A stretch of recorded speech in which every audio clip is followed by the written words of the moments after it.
You wouldn't believe what happened to me this morning. How long have I been dreaming about this trip? 3 years? 4?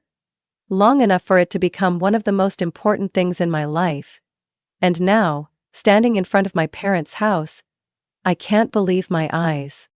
The clock on my car's dashboard switched to 5:58 a.m., 2 more minutes until the exact time. I took a deep breath, trying to contain the excitement bubbling in my chest. I had spent 3 years working non-stop to make this trip happen, a dream vacation I meticulously planned down to the finest detail. From luxurious nights in Venice, to elegant riverside dinners along the Seine in Paris. My parents had never had the chance to travel abroad. I wanted to give them an unforgettable experience, something they would talk about for the rest of their lives. But the moment my mom stepped out of the house, dragging a silver suitcase that clattered against the porch steps, my excitement vanished. Behind her, my sister Emily also walked out with an identical suitcase. I frowned, irritation creeping into every cell of my body. "What's going on?" I asked, keeping my voice as steady as possible. My mom turned back to me, smiling far too comfortably for the situation. "Oh, Hannah, I forgot to tell you. Your dad and I talked, and we decided that Emily will be going instead of you." I blinked. 1 beat, then 2. I couldn't process what she had just said. "Instead of me?" I repeated, my voice dry. "Yes, Emily's had a rough year, you know? She needs this. She needs to relax. I know you'll understand, Hannah, you've always been strong and independent, but Emily..." "But Emily, what?" I cut in, my breathing turning shallow. I looked at my sister. She didn't appear the least bit ashamed or guilty. On the contrary, Emily shrugged and gave me a satisfied smile. "Thanks for understanding, Hannah," she said, her voice sweet, yet utterly fake. I stared at both of them, feeling like I had just been stabbed in the chest. "Are you joking?" I let out a disbelieving laugh. "I've spent 3 years saving up, planning every detail of this trip. I paid for everything. This was my gift to you." My mom waved a hand dismissively, as if I had just said something trivial. "And I'm so grateful, truly, Hannah. But you're young. You'll have plenty of opportunities to travel. Emily needs this more right now. You can always book another trip later, right?" My head spun. My dad walked out next, silently dragging his suitcase toward the car without so much as a glance in my direction. He said nothing, didn't defend me, didn't show even a flicker of emotion. Because this wasn't the first time. This wasn't the first time Emily was prioritized. It wasn't the first time I was pushed aside like I was just an afterthought in this family. A numbness spread through my chest. The late nights planning the itinerary, the hard-earned money I spent securing 5-star hotels, the countless calls I made to reserve tables at the best restaurants, all of it? Now, for Emily. I took a deep breath, forcing myself not to scream in frustration. "Fine," I said, my voice eerily calm. "Go ahead. If you think Emily deserves it more than me, take her. But don't expect me to be happy about it." I opened the trunk, watching as the two of them loaded their luggage as if nothing was wrong. But in my mind, I had already made my decision. They could go. But I wouldn't let them enjoy what I had created. Not a single penny of mine would go toward making their dream trip a reality. The drive to the airport was silent. The tension in the car was so thick I could hear my own breathing. My mom whispered something to Emily in the back seat, while my dad just stared out the window, avoiding my gaze. Emily, acting as if nothing had happened, fiddled with her phone and giggled. I saw the light from her screen reflected in the rearview mirror. Probably watching TikToks or texting her friends about the amazing trip she was about to take. Anger and pain roiled inside me, but I held it in. I wouldn't give them the satisfaction of seeing me upset. If they thought I would cry, beg to go, or show any weakness, they were wrong. They could go. But they wouldn't enjoy this trip on my dime. I pulled up to the airport drop-off zone, popped the trunk, and started unloading their bags. My mom, still acting like everything was fine, turned to hug me. "Thank you for understanding, Hannah. I knew you were mature enough not to make a big deal out of this. We love you." I didn't respond.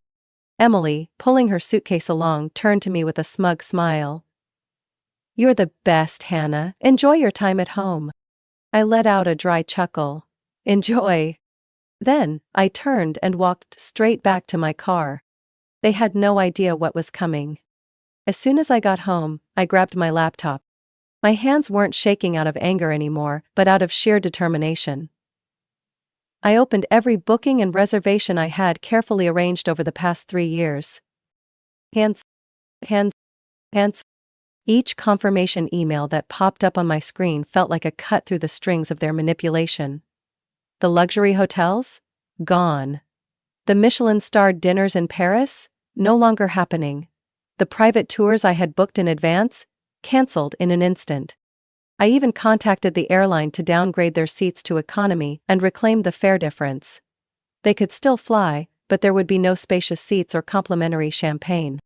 Finally, I leaned back in my chair, watching my inbox fill with cancellation confirmations. A wave of relief washed over me. They could go, but they wouldn't be enjoying the trip I had planned. About 12 hours later, my phone started vibrating non-stop. I glanced at the screen. Multiple missed calls from my mom. Then the flood of text messages began. "Mom, Hannah, what's going on? The hotel says there's no reservation under our name." "Mom, what did you do? Call me back right now." "Emily, are you kidding me? You know we can't afford those hotels." "Dad, we need to talk." I laughed. So, they had arrived and realized that nothing was waiting for them. No luxury hotel room, no private driver, no pre-booked fine dining experiences. They were stranded in Paris with no plan. Completely deserved. The next call came almost immediately. I stared at the screen, my mom's name flashing. I picked up. "Hannah, what the hell did you do? The hotel doesn't have our reservation. The tours are all cancelled." I kept my voice calm. "Oh, are you talking about the things I spent 3 years planning? The things I paid for? Didn't you decide I didn't need to be on this trip? Then why should I pay for it?" "Hannah, this isn't funny," my mom was practically yelling. "We can't find a hotel last minute and the prices are outrageous." "Good luck with that," I replied, my voice unnervingly steady. A dead silence stretched between us. Then, Emily screamed from the background. "You're so petty. You canceled everything just because you're jealous of me?" I smirked. "No, Emily. I just took back what was mine. If you truly deserve this trip more than me, then figure it out yourself." "Mom, hang up. I don't want to hear this," Emily hissed. I heard my mom murmuring something to her before turning back to me. "You're really hurting your family, Hannah. We're family. We don't do this to each other." I laughed. "Family? Did you think about that when you replaced me with Emily? Did you think about that when you threw away all my efforts without a single apology?" "No, Mom. You only think about family when it stops benefiting you." I hung up. Silence. I leaned back in my chair and exhaled deeply. For the first time in a long time, I felt completely in control. They could call as many times as they wanted. But I wasn't the one sacrificing everything for them anymore. They chose Emily. Now, they would have to live with that choice. The phone wouldn't stop buzzing on the table. I sat in my chair, staring at the flashing screen. Mom's name again. This was the 18th call today. I reached over, silenced the ringer and flipped the phone face down before continuing my breakfast. Since I had hung up last night, my phone hadn't stopped ringing. Messages flooded in so fast I didn't even bother opening them. But when curiosity got the best of me, I tapped into my inbox. "Mom, Hannah, I can't believe you did this. Is this how you treat your family?" "Emily, you're so selfish. We're stuck in Paris with nowhere to stay. Do you have any idea how expensive hotels are here?" Dad, you need to call back. This isn't worth going this far." I let out a bitter laugh. Not worth it? I had spent 3 years preparing for this trip. I had done everything to create the perfect experience for them. And they, without hesitation, removed me from the plan? But now, when everything had fallen apart, I was the selfish one? Not a chance. I stood up, poured myself another cup of coffee, and opened my laptop. With no vacation plans to worry about anymore, I started searching for a new trip. One just for me. But only a few minutes later, my phone vibrated again. Dad was calling. I sighed. In our family, my dad had always been the quiet one, rarely stepping into arguments between my mom and me. But if he was calling now, that meant they had pushed him forward to fix things. I hesitated for a moment before answering. Hannah? My dad's voice was low and tired. We need to talk. I'm listening, I replied, keeping my tone neutral. Don't you think you've taken this too far? I let out a laugh. Too far? Dad, I just took back what was mine. Wasn't it you and Mom who decided I didn't deserve this trip? He sighed. We didn't mean to hurt you, Hannah. Your mother just thought Emily needed this trip more. You know she's had a tough year. And what about me? I cut in. Did you ever stop to think that I worked tirelessly for 3 years? That I also had moments of exhaustion and stress? Or is it just because I've always been strong, so I don't get to be prioritized? A long silence followed. I know you've sacrificed a lot. His voice softened. But we're family, Hannah. Family supports each other. I gripped my phone tighter. Support, I repeated, my voice dangerously even. So who supported me? Who cared about my feelings when Mom and Emily so casually took away the trip I spent years planning? Who stood by me when Mom told me I could just go another time? Silence. I took a deep breath. I don't need another lecture on family, Dad. Because in this family, I've always been the afterthought. Hannah, my dad started. But I didn't want to hear it anymore. Dad, if Mom and Emily were mature enough to decide that I didn't deserve to be on this trip, then they can also be mature enough to handle things without me. I ended the call before he could say another word. The phone kept buzzing afterward, but I didn't care anymore. I set it aside, picked up my coffee, and gazed out the window. The sky was clear and blue. For the first time in a long time, I didn't feel responsible for fixing other people's messes. I wasn't the one who had to make things right anymore. They had chosen to leave me out. Now they would have to live with that choice. The next morning, I woke up to an entirely silent house. No blaring phone calls, no long-winded messages, blaming me or attempting to manipulate my emotions. Just silence. I made myself a cup of coffee and took it out to the front porch. The peace was almost unsettling. For years, I had been caught in the endless cycle of responsibility. Worrying about my family, trying to please my parents, proving that I was just as important as Emily. But this time, I didn't have to try anymore. I was no longer the one who had to fix their mistakes. It was terrifying, yet liberating. After finishing my coffee, I opened my laptop. The cancellation emails were still sitting in my inbox, a reminder that I had reclaimed control over my life. I glanced at my bank account. The money that was supposed to cover their trip. An idea struck me. Why not spend it on myself? I opened a new tab and typed into the search bar, "Solo travel for women." Within minutes, I was completely immersed in articles about incredible destinations for solo travelers. I had never considered this before. Every trip I had ever taken revolved around family, friends, or someone else. But this time, I wanted to do something just for me. And then, I saw it. An article about Florence, Italy, filled with images of cobblestone streets, charming sidewalk cafes, breathtaking art museums, and an atmosphere brimming with romance. I stared at the screen. Something inside me stirred. Excitement, anticipation, and above all, freedom. Without hesitation, I booked the flight. 3 weeks later, I stood in the middle of Piazza della Signoria in Florence, taking a deep breath. I was really here. No forced itinerary, no one deciding what I should do, no judgmental glances or expectations that I should sacrifice for someone else. Just me, my suitcase, and an entire city to explore. I spent my first few days wandering through the narrow streets, marveling at the historic architecture, savoring rich espresso at outdoor cafes. I visited the Santa Maria del Fiore Cathedral, staring in awe at its massive dome, then strolled along the Arno River at sunset, watching the golden light dance on the water. For the first time in years, I felt completely free. I didn't have to rush. I didn't have to worry about anyone but myself. I could sit at a cafe for hours, simply watching people pass by, without anyone rushing me.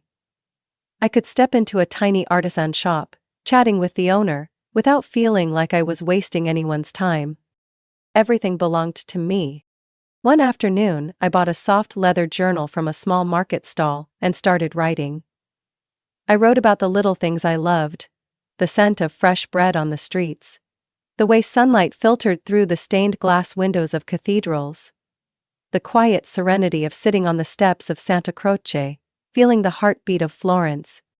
Each page, each word was a reminder that I was no longer living for anyone else's expectations. I was living for myself. One evening I had dinner at a small riverside restaurant, indulging in a plate of steaming hot pasta and a glass of exquisite red wine. As I gazed at the twinkling lights reflected on the water, I realized something important. I didn't feel lonely. For so long I had believed that traveling alone would make me feel lost in the vastness of the world, but in reality, I had never felt more whole. I had spent my life seeking validation from my parents, trying to please them, longing to be seen as equal to Emily. But right now, sitting alone in a foreign city, I realized that I didn't need that anymore. I was enough. Not for them. For me. When I returned to the US after 2 weeks in Florence, I felt like a different person. Not because the trip had changed me, but because it had helped me realize that I had never truly lived for myself. I stepped into my apartment, turned on the lights and looked around. Before, I had thought it felt too empty, but now, I saw it as mine.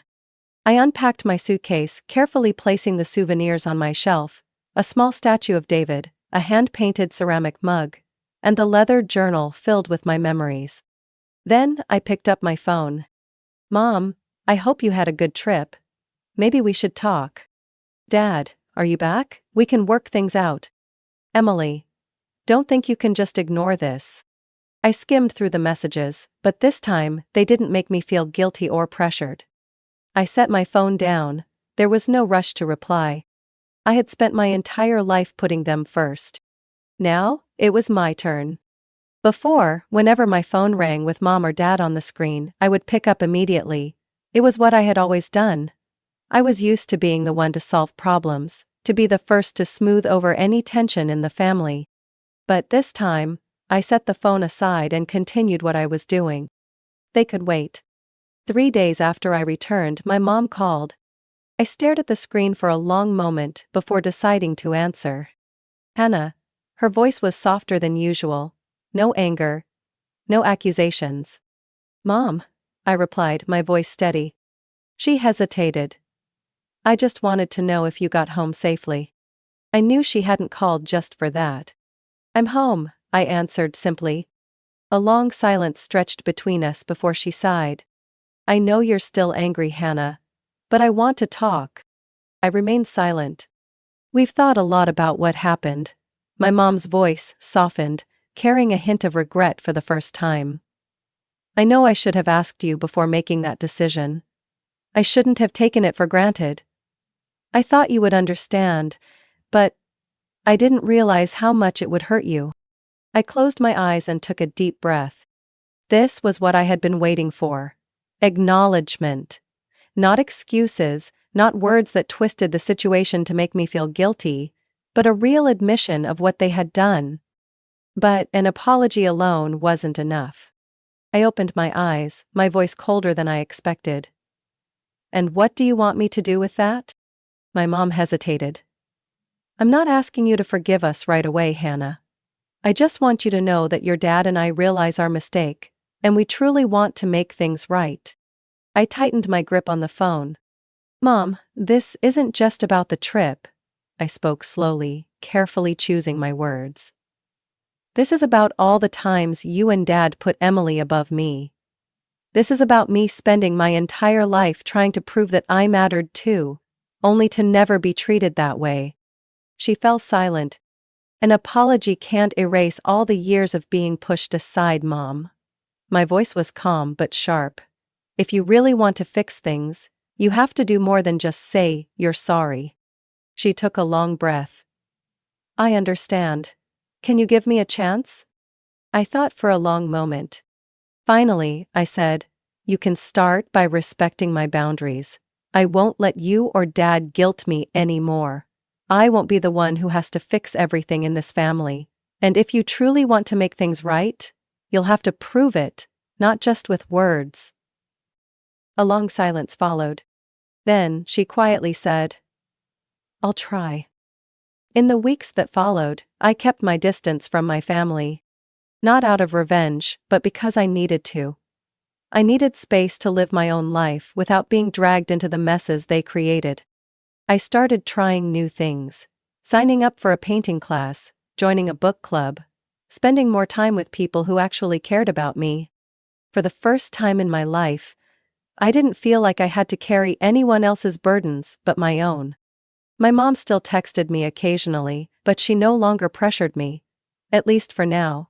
It seemed like she was genuinely trying. Emily, of course, never called or messaged. I didn't expect her to acknowledge her mistakes, at least, not yet. But I no longer cared. I didn't need her validation. I had spent my entire life trying to earn my family's approval. But now, I realized, I didn't need it to feel at peace. As time passed, I noticed something. The silence from my family no longer made me anxious. Before, if a day went by without a call or text from my mom, I would feel uneasy. I was so used to being responsible for their emotions, for fixing every conflict, for automatically making myself smaller to keep the peace. But now, every quiet day was a day I could truly live for myself. I no longer checked my phone constantly waiting for their messages.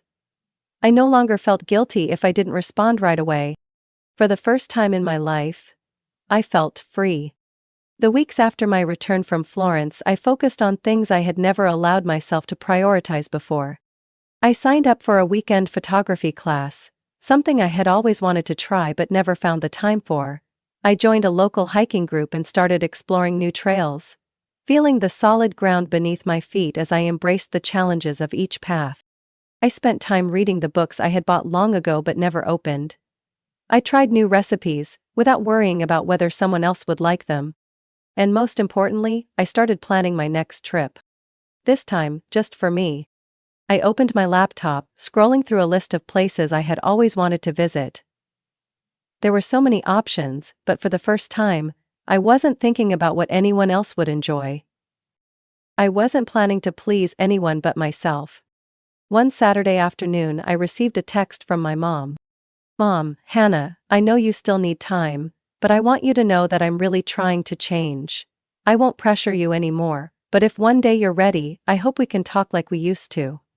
I read the message a few times, letting the words sink in. I knew she was trying. Maybe not perfectly, but at least she was starting to understand that I wasn't the same person anymore. I no longer felt the need to jump in and fix everything right away. I didn't have to comfort her or reassure her that I was still here. Ugh. I knew that if I chose to respond, it would be my decision, not something I felt obligated to do because of family pressure. A few days later, my dad called. This time, I answered. "Hannah?" His voice was low and slow. "I just wanted to know how you're doing." I smiled, for the first time not feeling weighed down by our conversation. "I'm good, Dad, really good." He was silent for a moment before replying. "I'm glad to hear that." No apologies, no justifications, but I could hear the sincerity in his voice. Maybe they would never fully understand me. Maybe Emily would never admit that she was wrong. Maybe my family would never change in the way I had always hoped. But that didn't matter anymore. I didn't need their validation to know that I was enough. A month later, I booked a flight to Japan. Not to prove anything to anyone, not to escape my family. but simply because I wanted to go. I wanted to see Kyoto in the fall, walk through Tokyo's night markets, stand atop an ancient temple and breathe in the crisp air of a country I had always dreamed of visiting. As I clicked the confirmation button, a deep sense of relief washed over me.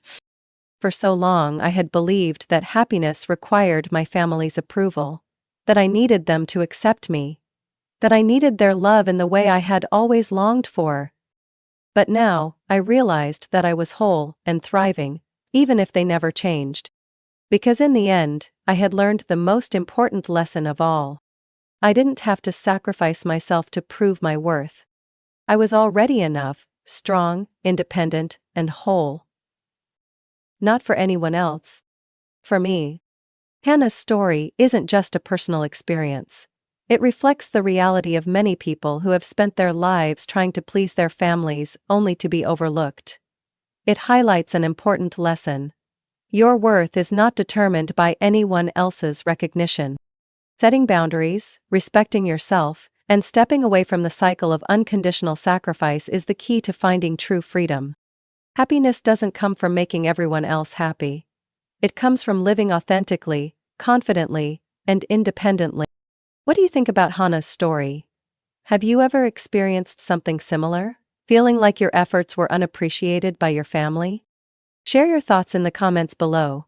And don't forget to follow the channel for more heartfelt, real-life stories about family and life. I once believed that my family was a real-life fairy tale. A cozy little house, family dinners around the table, laughter echoing through the living room. My father was my hero, my mother was my rock. I grew up surrounded by love and peace, never imagining that happiness could shatter, until it broke in a way that could never be repaired. My name is Emily Carter, and this is the story of how I lost everything and found myself again. My father, David Carter, wasn't a wealthy man when I was little, but he was the hardest working person I had ever known. He started with 2 old trucks and a dream to build his own trucking company. I still remember those childhood days when he'd come home, his clothes stained with grease, his body exhausted, but his face lighting up the moment he saw me. He loved his job, but he loved his family more. My mother, Linda, used to be a manager at a local restaurant. She was always busy with work, often complaining about long shifts and difficult customers. But she had a dream too. To be a full-time wife, taking care of her family and living the elegant life of the housewives she admired in magazines. And my father, like a hero straight out of a romance novel, promised her that one day, she wouldn't have to work anymore. That promise became reality when I turned 8. My father's trucking company took off unexpectedly after he landed a big contract with a supermarket chain. We moved from our small suburban house to a bigger home in a nicer neighborhood.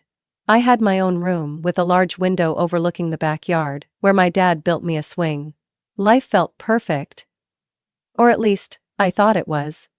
When I realized I wasn't free to move about, I was pretty sure I wanted to leave.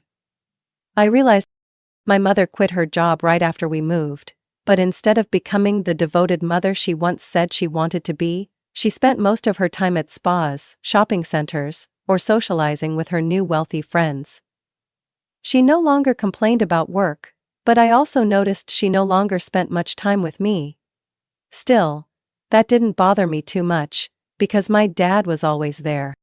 Every Sunday evening, no matter how busy he was, my father would take me out for ice cream.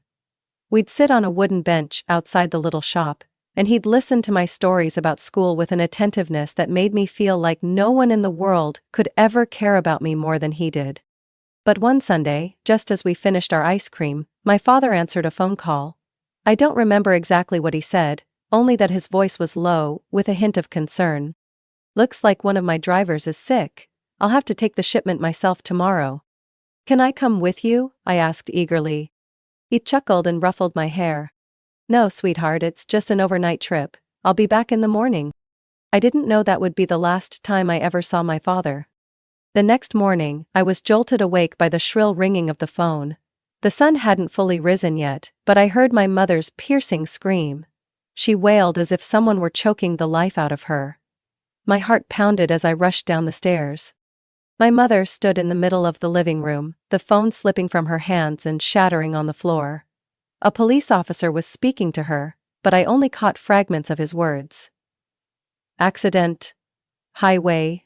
Didn't make it. My world collapsed in that moment. They said my father died on the spot, that he felt no pain. But how could they know? How could they be so sure? I didn't need their comfort. I just needed my father to come home. The funeral was held a week later. I don't remember much, just the dark wooden casket, the overwhelming scent of roses, and my mother's heart-wrenching sobs. But even then, it all felt unreal. After my father's death, my mother changed completely.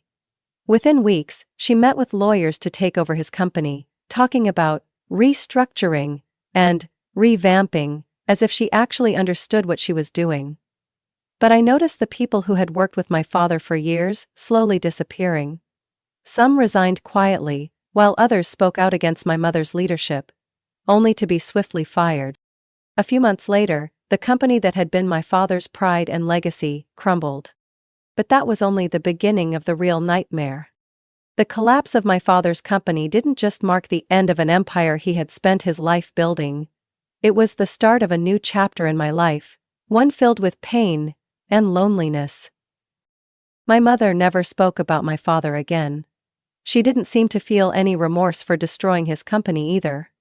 Instead, she started spending money as if it would never run out. Expensive dresses, designer handbags, lavish vacations with new friends I had never seen before. Every week, she threw extravagant parties at our house, where laughter and the clinking of glasses echoed through the living room. While I hid in my bedroom, clutching the teddy bear my father had given me, feeling like a stranger in my own home. At first I still tried to reach out to her. I asked if she wanted to have dinner together, if she wanted to hear about my schoolwork. But she always brushed me off with a half-hearted smile and the same familiar phrase, "I'm busy, Emily, take care of yourself." Over time, I learned to stop asking. Then one day, my mother told me something that changed everything. "I've met a wonderful man," she said, her voice filled with excitement as she sat across from me in the kitchen. "His name is Mark Reynolds. The two of us are going to have a new family, Emily. Isn't that what you want?" I didn't want a new family. I had a perfect one. Until she destroyed it. But I said nothing, just lowered my head, feeling a lump forming in my throat. A month later, my mother married Mark, a tall man with a polished appearance but cold, unreadable eyes. Right after the wedding, he and his daughter, Olivia, moved into our house. From the moment they stepped through that door, I officially became an outsider in my own home. Everything changed instantly. Olivia, who was my age, but spoiled endlessly by my mother and Mark, took over the attention that had once been mine. I was no longer my mother's only daughter, and it was as if she had completely forgotten I existed. "Emily, you need to learn to share," my mother said when I protested Olivia taking my room. "You can move into the smaller one, it's not that big of a deal, right?" But it wasn't just a room. It was the place where my father had built my bookshelf with his own hands, where I had taped my messy childhood drawings to the walls, where my happiest memories lived. And yet, in a single afternoon, Olivia stormed into my room, threw my clothes onto the floor, shoved my belongings into a corner, and redecorated everything as if it had always been hers. I objected, but Mark just looked at me with cold, unblinking eyes. "This is your mother's decision," he said. "If you don't like it, you're free to find somewhere else to stay." A few days later, my mother fired Mrs. Diane, the housekeeper who had cared for me since I was little. She was the only one who remembered my birthday, the one who had held me tightly on the day my father died, the one who silently wiped my tears when my mother was too busy with her parties. When she left, it felt like the last piece of stability in my life was gone. I was nothing to my mother anymore. Around that same time, I started noticing something strange about the late-night conversations between her and Mark. One night, while getting a glass of water in the kitchen, I accidentally overheard them talking. "She's getting more difficult to handle," Mark said in a lowered voice. "You should consider sending her somewhere else." "What do you mean?" My mother's voice held a hint of hesitation. I mean, Olivia doesn't feel safe with Emily here. She doesn't fit into our family. It would be better for everyone if she were raised somewhere else, with another family. I stood frozen, the glass of water trembling in my hands. Are you talking about an orphanage? My mother asked. She didn't sound shocked. Just like she was considering it. Not necessarily, Mark said lightly, as if it were no big deal. We could find a family to adopt her. A family that would actually care about her, and we could move on with our lives without the burden. A long silence followed. I held my breath, waiting for my mother to protest, to defend me, to say that I was her daughter and that she could never abandon me. But all she said was, "Let me think about it." My grip on the glass tightened until my knuckles turned white. I was no longer my mother's daughter, I was just a burden she was considering getting rid of. I ran upstairs, locking myself in the darkness, forcing myself not to cry. I used to think losing my father was the worst thing that could ever happen to me. But now, I realized that being abandoned by my own mother was 100 times more painful. My 13th birthday should have been special. But in this house, nothing mattered anymore. No cake, no presents, not even a simple, "Happy birthday" from my mother. I had gotten used to it. That morning, I curled up on the small bed in the cramped room they had shoved me into, listening to Olivia's laughter echoing from her room, the room that used to be mine. Downstairs, I could hear Mark and my mother talking, their voices fading as the front door opened and then closed. Someone had arrived. Heart pounding, I crept down the stairs. In the living room, 2 guests sat across from my mother. One was a middle-aged man with salt and pepper hair and deep-set blue eyes. Beside him sat a gentle-looking woman with soft brown hair cascading over her shoulders. Her eyes met mine with warmth and kindness. "Emily," my mother spoke, her voice unusually soft. It unsettled me. "This is Uncle Thomas and Aunt Margaret. They're your father's family." I stood frozen. My father's family? My mother had never mentioned them before. Uncle Thomas gave me a small smile, but there was sadness in his eyes. "Hello, Emily. I'm your father's younger brother." I didn't know what to say. For the first time in 2 years, someone spoke about my father with genuine respect. "They're going to adopt you," my mother continued, her tone as casual as if she were discussing grocery shopping. "We all know you're not happy here, Emily. You don't fit into my new life with Mark. Thomas and Margaret don't have children. They can take better care of you." I stood in stunned silence. She was giving me away. I had always thought that, no matter how cold or distant she was still my mother. But on the very day of my birthday, she declared that I was no longer part of this family. I swallowed hard, fighting back tears. "So you just want to get rid of me," I said. My voice dry and hollow. My mother didn't deny it, she simply shrugged. "I think it's what's best for all of us." I turned to Mark, he didn't bother hiding his satisfaction. Olivia sat on the couch, arms crossed, watching me with smug triumph. Uncle Thomas stood up and walked toward me. "I know this is sudden, Emily," he said gently. "But if you're willing, we'd love for you to come live with us. You're not being forced. This is your decision." My decision? I glanced around the house one last time. The home that had once held my father's memory was now nothing more than a cold, empty place, filled with strangers. Mark and Olivia had never seen me as family. My mother had never stood by my side. There was nothing left for me here. I lifted my head and looked into Uncle Thomas's eyes. "I'm going," I said, my voice steadier than I expected. My mother didn't protest. She didn't cry, didn't hug me, didn't show a hint of regret. "Good," she said. "Go pack your things." I ran upstairs, my throat tight with emotion. I threw a few sets of clothes into a small suitcase, stuffing the most important things into my backpack. A single photo of my father and me, the teddy bear he had given me, an old journal. Within minutes, I was ready to leave. As I walked down the stairs, Olivia couldn't hide her smug grin. "So you're finally leaving?" she muttered as I passed by. I didn't bother responding. Uncle Thomas held the car door open for me. As I slid into the back seat, my heart pounded so hard I could hear it. "Let's go," I whispered. The car pulled away. I didn't look back. Uncle Thomas and Aunt Margaret's new home was in a quiet suburban neighborhood. It wasn't big or grand like the house I had left behind, but it was infinitely warmer. As we stepped inside, Aunt Margaret gently placed a hand on my shoulder.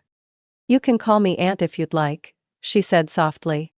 I didn't answer. I didn't know how to feel. The first few days in my new home felt strange. I wasn't used to gentle kindness. To having someone ask what I wanted for dinner. To knowing someone would be there when I came home from school. Aunt Margaret baked cookies for me, and Uncle Thomas helped me with my math homework. They didn't force me to be close to them right away. They gave me space to adjust, but were always there if I needed someone to talk to. For the first time in years, I didn't feel alone. Slowly, I began to believe that this place could be home. I no longer had to fear being abandoned. I was no longer a burden to anyone. For the first time in years, I felt safe. The years after leaving my mother's house were a journey of learning how to rebuild my life. At first I was hesitant, afraid that if I let myself trust someone again, they would abandon me just like my mother had.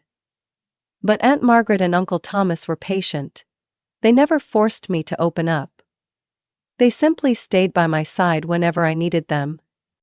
Every morning, Aunt Margaret made breakfast for me before I left for school. Every evening, Uncle Thomas helped me with my homework, never scolding me when I got things wrong, but instead patiently explaining each step. They weren't my biological parents. But they became the family I had always wished for. Under their care, I slowly found myself again. I threw myself into my studies. Not just to prove something to myself, but because I wanted to repay their kindness. High school wasn't easy, but I no longer felt as lost as I once did. I joined the debate team, tried my hand at the science club, and even participated in a few volunteer projects. I began to believe in my own potential, that I was capable of more than just existing. Unbeknownst to me, Aunt Margaret and Uncle Thomas had been quietly saving money for me from the moment I moved in with them. By my senior year, they sat me down and told me they had saved enough to help me go to college. "We're not wealthy," Uncle Thomas said as I stared in shock at the bank statement he handed me. "But we know you have great potential. You can do amazing things, Emily." I cried that night. Not because I was sad, but because, for the first time in my life, I truly believed that someone had faith in me. I was determined not to let them down. I spent countless hours studying every night, aced my SATs, and finally received an acceptance letter from the University of California's Business School. When I held the admission letter in my hands, my fingers trembled with emotion. I had done it. I had really done it. College was an entirely new challenge. I no longer had Aunt Margaret and Uncle Thomas by my side every day, but they never failed to call, checking in on me and encouraging me whenever I felt overwhelmed by my demanding schedule. I majored in finance with a clear plan. I wanted a stable career, an independent life, and to never have to rely on anyone again. During my second year of college, I applied for an internship program at Goldman Sachs.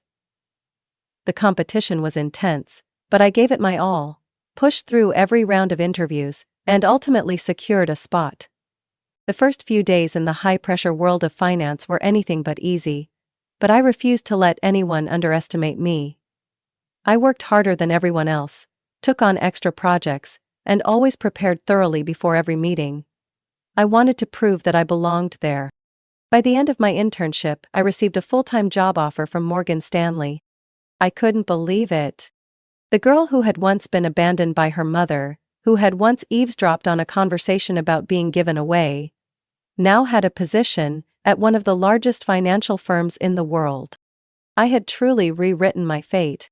At 25, I bought my first apartment. A small but comfortable place in the heart of the city. When Aunt Margaret and Uncle Thomas came to visit, I could see the pride in their eyes.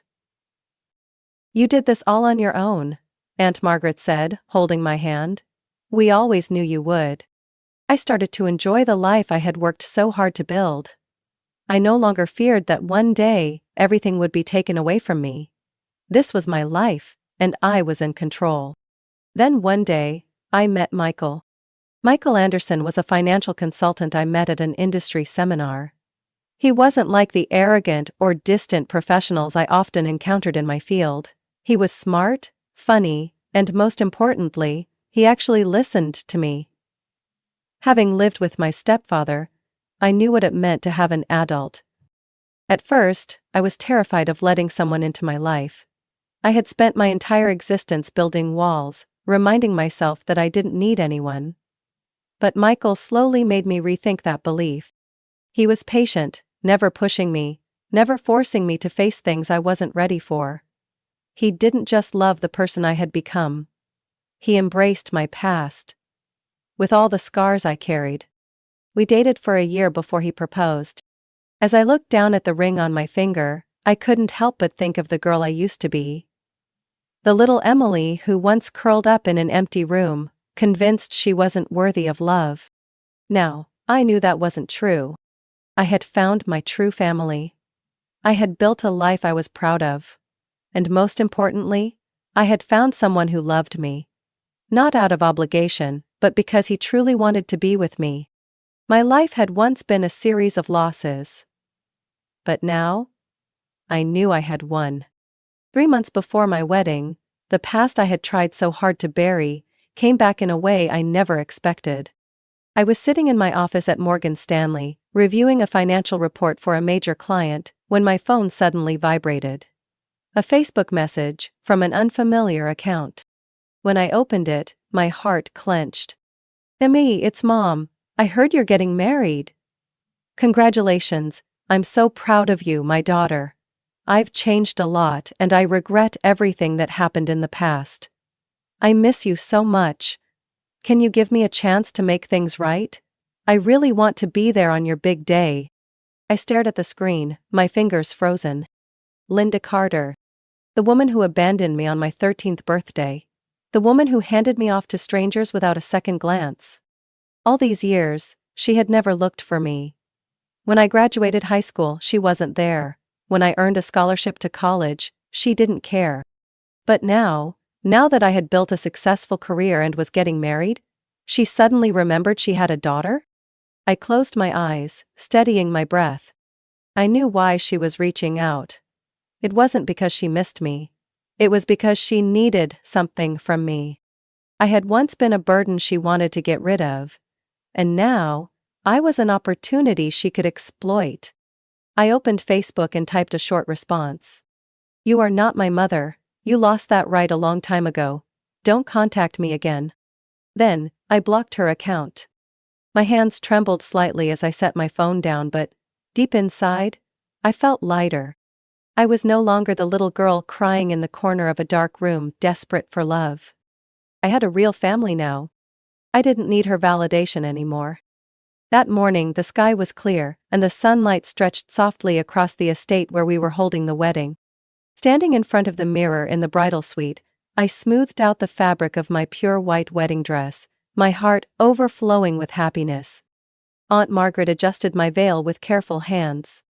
"You look beautiful, Emily," she whispered, her eyes warm with love. Uncle Thomas stepped into the room, his smile filled with pride. "Ready, princess?" I smiled. I've never been more ready. But just then, there was a hurried knock on the door. One of the security staff stepped inside, looking uncomfortable. "Miss Carter, I'm sorry, but there's a man and a woman at the gate. They're insisting they're your family and demanding to be let in." My hands clenched into fists. I knew exactly who it was. "What are their names?" I asked, even though I already knew the answer. "Linda Carter and Mark Reynolds," he said. "They claim to be your parents." Aunt Margaret immediately turned to me, concern etched across her face. I took a deep breath. "They are not my parents." Uncle Thomas placed a steady hand on my shoulder. "We can have security remove them." I hesitated. A part of me wanted to ignore them, to leave them standing at the gate, and let them realize they no longer had a place in my life. But another part of me knew that if I didn't face them now, they would keep finding ways to intrude on my life. I needed to end this. "I'll handle it," I said, gently removing my veil and walking outside. When I reached the gate, Linda stood there, her face twisted in frustration. She was dressed elegantly, but her clothes were outdated, no longer fitting the wealthy image she once had. Mark stood beside her, looking more disheveled than before, his expression irritated. "Emily?" Linda called out the moment she saw me. "I knew you would come." I crossed my arms over my chest, my voice cold. "What are you doing here?" "Oh, family!" she cried, her eyes glinting with forced emotion. "I have the right to be at my daughter's wedding." I let out a dry, bitter laugh. "Family? You mean the people who abandoned me when I was 13, the ones who called me a burden and tried to get rid of me?" Her lips pressed together, but before she could respond, Mark cut in, his tone sharp. "Look at you, Emily, living in luxury while your mother and I struggle.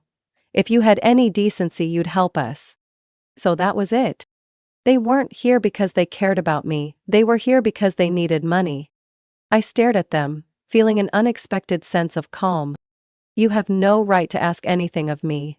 I owe you nothing." Linda opened her mouth to argue, but I lifted a hand to stop her. "There is no place for you in my life anymore," I said firmly. "I have a real family now. People who love me not because they have to, but because they truly want to. And you are not part of that." I turned to the security staff. "But please escort them out." "Emily!" Linda screamed as two security guards stepped forward. "You can't do this to your mother." I looked at her one last time. I just did. Then I turned and walked away, leaving them to be escorted off the property. When I returned to the bridal suite, Uncle Thomas and Aunt Margaret were waiting, their faces filled with concern. "Are you okay?" Aunt Margaret asked gently. I took a deep breath, then smiled. "I've never felt lighter." I stepped onto the aisle where Michael was waiting for me. The moment he saw me, he smiled, his eyes full of love. Today was not a day for the past to return. Today was the day I started a new life. The life I chose for myself. Emily Carter's story is a powerful testament that a painful past does not define who we are. It is how we overcome it that truly matters. Abandoned by her birth mother and losing the family she once believed was whole, Emily refused to let her pain consume her. Instead, she fought to rise above it, found a real family, built a successful career, and ultimately discovered true love. Her story is a reminder that sometimes, our greatest losses pave the way for a new life, one that is stronger, fuller, and happier than we ever imagined. Emily Carter's life is a journey from pain to happiness, from loss to freedom. What do you think about her story? If you were in Emily's shoes, what would you have done? Share your thoughts in the comments below. Don't forget to follow the channel for more meaningful stories about life and family. I'm Valeria Monroe, 37 years old, born and raised in a small town near Kansas City, the kind of place where every house looked like a neatly folded cardboard box, and every family had one child to be proud of. I wasn't that child. I was the middle of three. My sister, Felicity, 2 years older, was known as the brightest star at Franklin High, with a resume so stacked my dad used to joke, we should frame her instead of buying wall art. My younger brother, Dylan, 4 years my junior, was the golden boy, doted on since diapers, wrapped in my mother's gaze like a favorite blanket. And me? I was the space between them. Not gifted enough to earn praise, not young enough to protect, I just existed. In the framed family photos around the house, I was always half-turned, partially blocked, or awkwardly cropped out. Some photos, I wasn't sure I was even in. For Felicity's birthdays, my mom baked 2-tier cakes, hand-wrote invitations, and wrapped gifts with satin bows. For mine, she'd buy a grocery store cake, stick 2 candles in, and say, let's keep it simple, less mess. Strangely, she used to be close to me. When I was in 2nd grade and purposely left out of a classmate's water park party, Mom laid out a blanket in the backyard, cut watermelon into stars, baked homemade chocolate chip cookies, and threw a secret picnic just for the two of us. She whispered, "You're a gift I chose for myself. They didn't invite you because they're not lucky enough to see how wonderful you are." I believed that for years. When I won third place in a sixth grade Earth model contest, tiny next to Felicity's first place state math title, Mom still framed my certificate and hung it beside Felicity's wall of awards. 3 days later, Dad took it down, saying it clutters the wall. Mom didn't argue. She just sighed and tucked it into her nightstand drawer. That small act felt like the world turning its back on me, but she stayed. In 16, when my friends bailed on my birthday to go to a more popular girls' party, Mom drove 2 hours to a theater in Topeka so we could watch The Sound of Music. She wore a navy dress. I wore heels for the first time. After the show, we had dinner at a small Italian restaurant by the river. She ordered penne and looked at me like I was the most important person in the world. "It's not the number of people around you that gives you worth," she said. "It's who's willing to show up for you." That line has stayed with me, like a soft golden light in the corners of memory. But that light began to dim when I turned 18, the year I chose to attend college out of state. I wasn't rebelling, I just needed to find out who I was, outside of Felicity's shadow and Dylan's safety net. "Why not go somewhere closer, like Felicity did?" Dad asked, voice heavy, like I'd rejected our bloodline. Mom said nothing. She only nodded, eyes fixed on her cooling cup of tea. For the first time, she didn't defend me. After that, calls became less frequent, holidays at home grew stiff, and the way Mom looked at me, when she did, no longer had that gentle warmth. I once thought love was something that never changed, but sometimes it's just a ribbon, beautiful but loosely tied. One tug and it slips away. I left Kansas at 18 with 2 suitcases and a full-ride scholarship in software engineering from the University of California, Irvine. The moment I boarded that first ever flight, I made myself a promise. No matter how many hours I'd have to work, I would never return to being the shadow in my own family. 8 years later, I became the CEO of a startup called Alloy Code, headquartered in San Diego with over 150 employees. The AI project my team developed had just been licensed by a major corporation for a 7-figure deal. I wasn't a genius. I had just worked 20-hour days for 3 straight years, eaten so many instant noodles that I still gag thinking about them. But I did it. I was no longer the invisible middle child. Here, people actually listened when I spoke. Meanwhile, Felicity stayed in Kansas, took over my father's insurance office, lived 4 blocks from our childhood home, married her high school sweetheart, Marcus, and hosted weekend barbecues to build community. Her law degree was tucked away in a drawer, because taking care of family matters more. Dad always said with pride, Felicity's the ideal daughter, always thinks of others first. Dylan, on the other hand, changed majors 3 times in 2 years before dropping out altogether. He moved to Denver, sold cars, tried bartending, then worked as a delivery driver.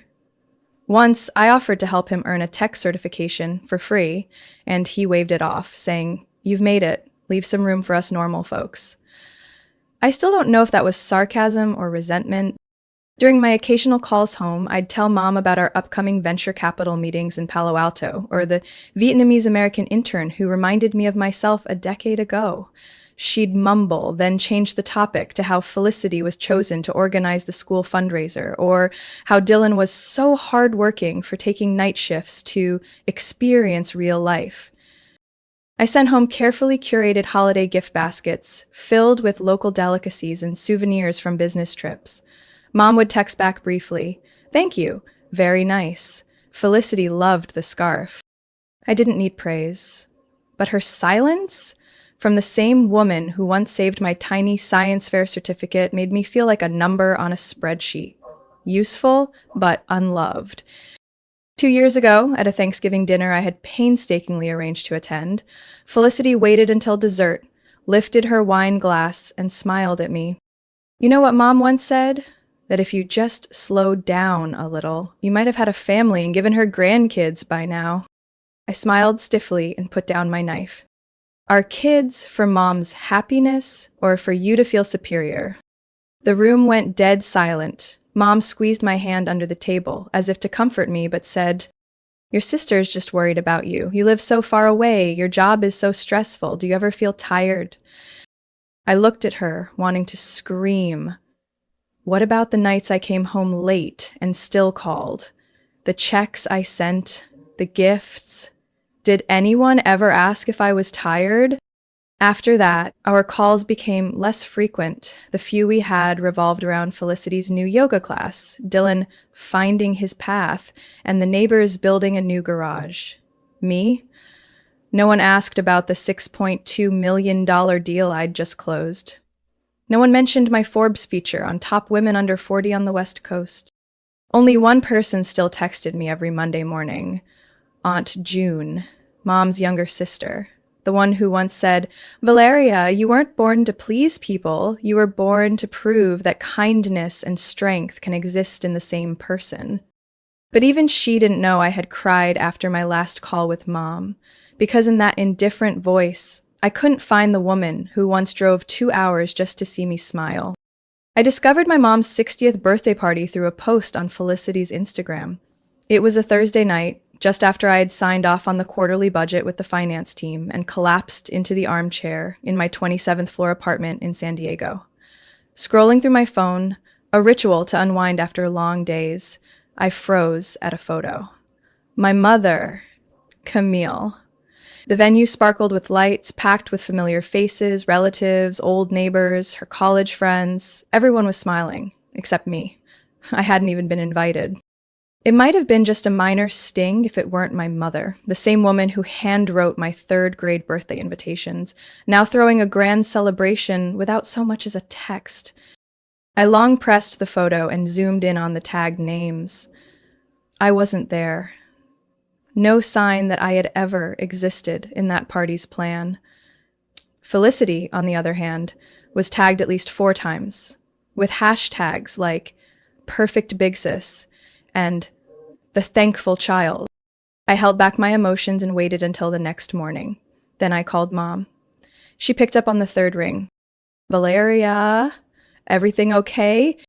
Her voice sounded odd, not quite surprised, but certainly not thrilled. "I just saw the pictures from your birthday party on Felicity's Instagram." "Oh, it was just a little gathering at a private resort ballroom by Lake Arrowhead with a live band." She went silent. I heard soft footsteps, then the click of a door, probably walking into a quieter room.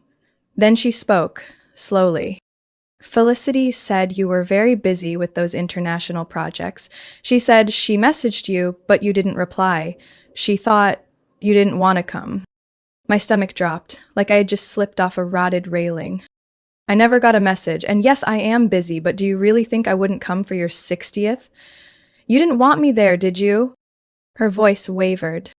"That's not true. I just didn't want to pressure you. Felicity said you needed rest." I didn't want to impose. I clenched my teeth. I knew Felicity too well. All her "I thought for you" gestures were always dressed in calculation.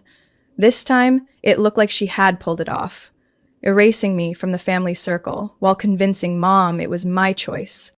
"Mom, let me be clear. If I had known, I would have made it work, even if I was in meetings in New York or Tokyo." She exhaled softly, but said nothing more. That silence stung more than any rejection. That night, I spent 3 hours planning a trip that shouldn't have been this complicated. I booked a round-trip flight from San Diego to Wichita Falls, non-stop, business class. It cost nearly $2,000, but I didn't care. I had one thought. If my mother still had any feelings for me, I needed to see it. In person. I spent all Saturday morning picking a gift. Not to prove anything, I just wanted her to know I still remembered the small things she used to love. I chose a handcrafted silk scarf from Italy in olive green with burnt orange patterns, just like the dress she used to wear every Easter. I added a lavender essential oil kit and a wellness retreat gift card to a quiet spa near Palo Duro Canyon, the place she once said she'd visit when no one needs me anymore. It's totaled over $3,500. But what choked me wasn't the cost. It was the fact that I had to try this hard to be seen as her daughter. As the plane touched down in Texas, I felt more uncertain than ever. If she knew I was coming, would she be happy, or would she once again avoid eye contact like all the times before? I arrived at the lakeside estate near Arrowhead around 3 o'clock in the afternoon, just as the early winter sun was warm enough to skip a heavy coat, but still cold enough for the air to carry the familiar scent of pine wood and damp earth. The venue for my mother's birthday was tucked behind rows of blazing red maple trees, decorated with white silk ribbons and balloons reading, "Camille, 60 years of love." From a distance, it looked more like a wedding than a family party. I stepped out of the car holding a gift bag and a box wrapped in ivory handmade paper. Everything I chose held pieces of memory, colors, textures, as if I were trying to preserve one last fragile connection. At the main entrance, the first person I saw was my father, Richard, standing on the front steps in a charcoal gray suit, clipboard in hand like a corporate gatekeeper. His eyes met mine, colder than the winter air skimming the lake. "Valeria?" he asked, as if unsure I was real. "I'm here to wish Mom a happy birthday." He didn't smile. He glanced at the guest list, ran his finger down the page, and shook his head slightly. "You're not on the list. This is a private event for close family only." I froze. Not from the rejection, but from how seamlessly it came. Neat, rehearsed, like a line from a script. I called Mom. She said I could come. Then maybe she said it just to be polite. Your name isn't here, and she's busy entertaining guests. I could feel the stares gathering, familiar faces, old neighbors, distant relatives, watching like spectators at a stage play. Then Felicity appeared. She emerged from the grand hall in a rose quartz dress that practically glowed in the late afternoon sun. Champagne in hand, loose curls framing her smug expression. "You actually came? I had my doubts. Thought you were too busy running the world in California." "I came to celebrate Mom," I replied, keeping my voice steady. "I spoke to her. She didn't say I'd be turned away." "She didn't invite you directly," Felicity shrugged. "And you didn't RSVP. Just showing up like this? It's awkward, Valeria." I swallowed hard. Talking to them felt like punching into sandbags. No impact, no shift. I looked from my father to Felicity, who had clearly weaponized every word I ever spoke to Mom. "I'm not here to cause trouble. I just want to leave a gift." I raised the bag, hands trembling but eyes firm. My father took it like he would a parcel from the mail. No thanks, no glance. "That'll be fine. Your mother will get it."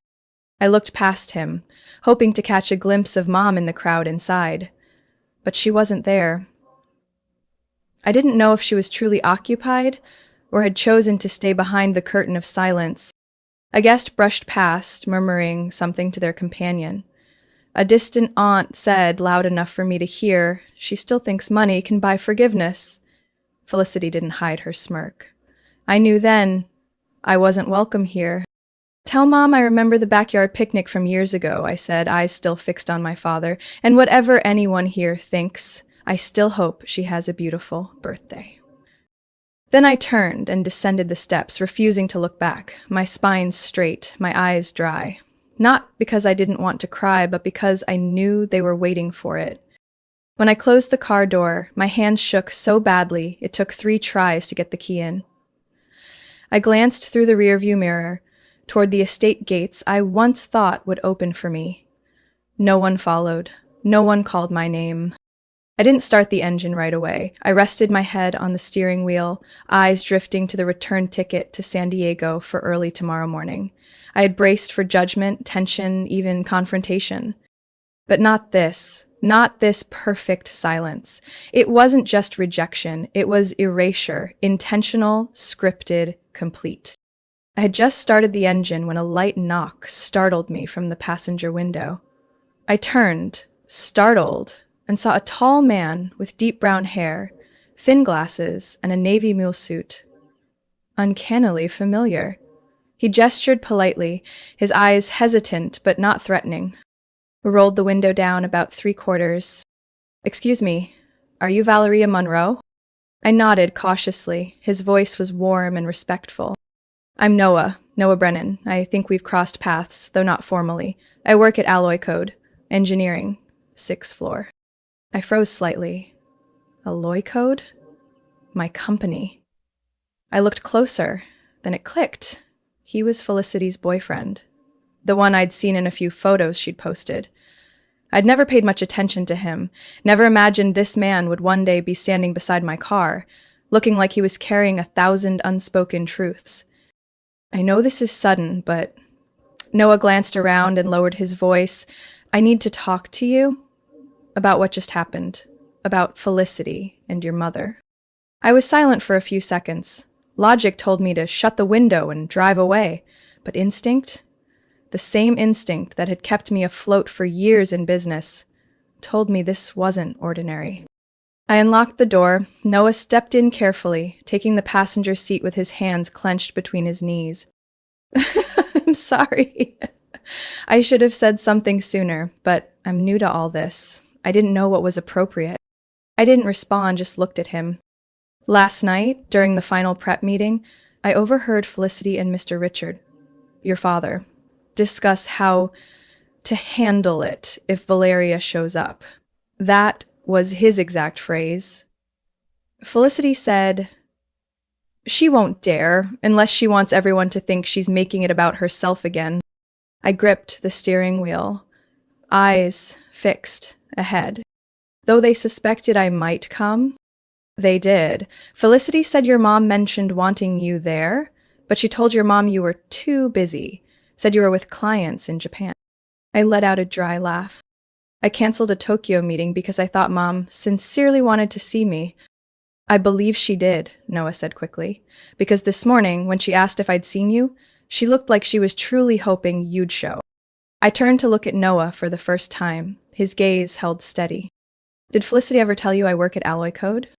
I shook my head. She knows. But she didn't say I work in engineering. Definitely didn't mention that you run the place. I closed my eyes, feeling a tangled storm of anger and humiliation welling up inside. It's not your job she resents, he said quietly. It's that you're the one your mom misses, even from afar. And she's right here every day, but still compared to someone who's not. I gave a bitter smile. I thought I was the forgotten one. Noah shook his head. At every meal, whenever someone brings up your name, Felicity changes the subject. She created a different version of you, cold, selfish, successful, but heartless. And everyone believes it because you're not around to speak for yourself. Something cracked inside me. Not fury, but that aching grief of realizing you've been erased from your own family's story by someone you once trusted. Why are you telling me this? I asked. Noah bowed his head, hands still clenched. Because what they did today, it wasn't right. And I don't want to be part of it. Silence settled over the car like a thick fog. I didn't know what to say. At last, I gave a small nod. Thank you. Maybe my story needs to begin again, on my own terms. And with the truth, Noah replied. He opened the door, ready to leave, but paused. If you choose to confront them, I'll stand by you, not because I work for you, but because you're the only one here who isn't pretending. I watched him walk away, leaving me alone in the car with a tight chest, but a mind that was finally clearing. They shut me out of the table on my own mother's birthday, but I still have my voice, and if I must, I'll use it to bring the truth back where it belongs, not for pride, but because my mother deserves to hear it, all of it, from me. I don't remember exactly how I got out of the car. All I know is that by the time I entered the banquet hall with Noah, my heart was pounding so hard I thought it might tear through the fabric of my dress. The soft sound of violins drifted from the upper balcony. Warm golden light illuminated clusters of guests chatting and laughing. I could feel the eyes, dozens of them, turning toward me like a reflex. Some stared in silence. Others whispered, "Is that her? I thought she wasn't coming." And then Felicity turned around. Her smile vanished the moment she saw me. Whatever story she'd been telling over her wine stopped mid-sentence. Her gaze flicked quickly from me to Noah, then back, twitching slightly. I took a deep breath. Before I could speak, Noah stepped forward and raised his voice. Clear, firm enough to reach every corner of the hall. Apologies for the interruption. I just wanted to introduce someone. This is Valeria Monroe, CEO of Alloy Code, and a leader I deeply respect.